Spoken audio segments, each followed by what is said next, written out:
Hi friends, මම අද කියලා දෙන්න යන්නේ කොහොමද නර්ස් කෙනෙක් හැටියට ශ්‍රී ලංකා නර්සස් කවුන්සිල් එකේ රෙජිස්ටර් වෙන්න කියලා. මේක ගොඩක්ම වැදගත් වෙන්නේ මේ දවස්වල රෙජිස්ටර් වෙන්න බලන් ඉන්න 2019 බැච් එකේ අලුතෙන් අපොයින්ට්මන්ට් ගත්ත නර්සස්ලාට. මුලින්ම Google search කරන්න SLNC කියලා. එතකොට SLNC වෙබ්සයිට් එකට යනවා. වෙබ්සයිට් එකේ ඇප්ලිකේෂන් කියලා මෙනු එකක් තියෙනවා. දකුණ උඩ කෙළවරේ මේ ඇප්ලිකේෂන් කියන එක ක්ලික් කරාම අපිට ඇප්ලිකේෂන්ස් ගොඩාක් පෙන්නනවා. ඒකේ පළවෙනි එක තමයි new registration as a nurse කියන එක. ඒක ඩවුන්ලෝඩ් කරගන්න print එකක් ගන්න.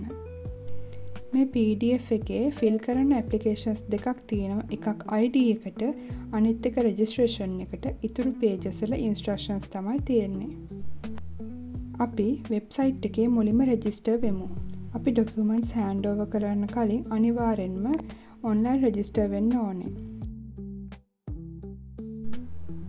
මේ ඇප්ලිකේෂන් එකේ වම් පැත්තේ තියෙනවා temporary register number කියලා. එතනට දාන්න ඕනේ ඔයාගේ temporary registration certificate එකේ තියෙන registration number එක.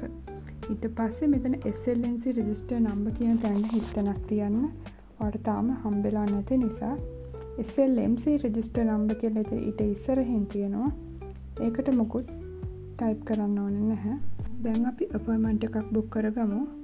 දකුණු පැත්තේ උඩ කෙළවරේ book an appointment කියලා තියෙනවා. ඒක ක්ලික් කරන්න. ඊට පස්සේ එදාට නම් අනිවාර්යෙන් time එකකුයි appointment date එකකුයි දාලා යන්න. දැන් අපි application එක fill කරගමු. මේ application එක සම්පූර්ණයෙන්ම fill කරන්න ඕනේ capital letters වලින්. full name කියන එකට වාසගම සහිත සම්පූර්ණ නම, initials එකට මුලකුඩු සහිත නම ලියන්න. ID number එක දාන්න. ඊට ඉස්සරහින් date of issue කියන එක ඔයාගේ ID කාඩ් එකේ තියෙනවා ID කාඩ් එක ඉෂුව කරපු date එක ඒක දාන්න.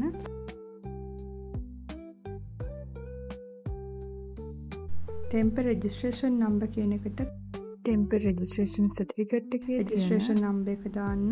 ඊට පස්සේ ඊටු ටිකත් fill කරලා date sign එහෙම දාලා මේක අපි අනිවාර්යෙන්ම certify කරගන්න ඕන. JP කෙනෙක් හරි දියුණුම් කොමසාරිස් කෙනෙක් හරි ඔයගේ NTS එකේ principal chief nursing officer ඒ වගේ කාට හරි කියලා certify කරගන්න. ID එක ගන්න application එකෙත් ඔයාගේ විස්තර දාලා fill කරගන්න. handover date එකට ඔයා appointment දැම්ම date එක ලියන්න. SLNC registration number කියන තැනට හිස් තැනක් තියන්න. පහළ form එකත් ඒ විදිහටම fill කරගෙන sign එක දාන්න තියෙන කොටුවේ නොගෑවෙන විදිහට වටේ නොගෑවෙන විදිහට sign එක දාන්න. stamp size photo එකක් ඕනේ වාට. ඒක මේ හිස්තැනේ අලවන්න. මේ ෆොටෝ එක යුනිෆෝම් එකෙන් ඉන්න නිල් පාට පසුබිමෙන් ගත්ත ෆොටෝ එකක් වෙන්න ඕනේ.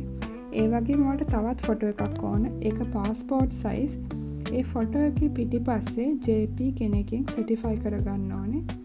ඒ ෆොටෝ එක අපි registration එකට ගියාම කවුන්සිල් එකට බාර දෙන්න ඕනේ අපේ documents එක්ක.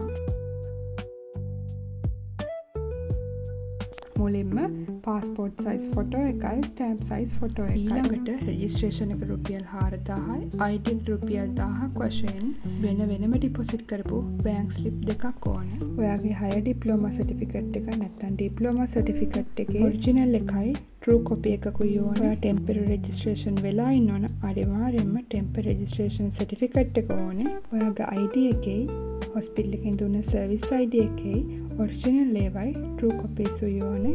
මාස 6ක් ඇතුළත ඔයා hospital එකෙන් ගත්ත service certificate එකක් ඕනේ. මේ විදියට documents ටික හදාගෙන council එකට ගිහිල්ලා විනාඩි 10න් වගේ මගේ registration එක කරගත්තා. හරියටම මාසෙකට පස්සේ මගේ ID එකයි certificate එකයි ලැබුණා. මම ගිහිල්ලා තමයි ගත්තේ මාසෙකින්. ඒත් ඔයාලට පුළුවන් safety envelope එකක් බාර දුන්නොත් ඔයාගේ ගෙදරටම ID card certificate එකයි ගෙන්න ගන්න. අදට එච්චරයි. ඊළඟට මම කරන්න බලාපොරොත්තු වෙන්නේ transcript එක කොහොමද ගන්න කියලා වීඩියෝ එකක්. ඔයාලගේ යාළුවන්ටත් බලන්න මේ වීඩියෝ එක share කරන්න. ප්‍රශ්න තියෙනවා නම් comment කරන්න. bye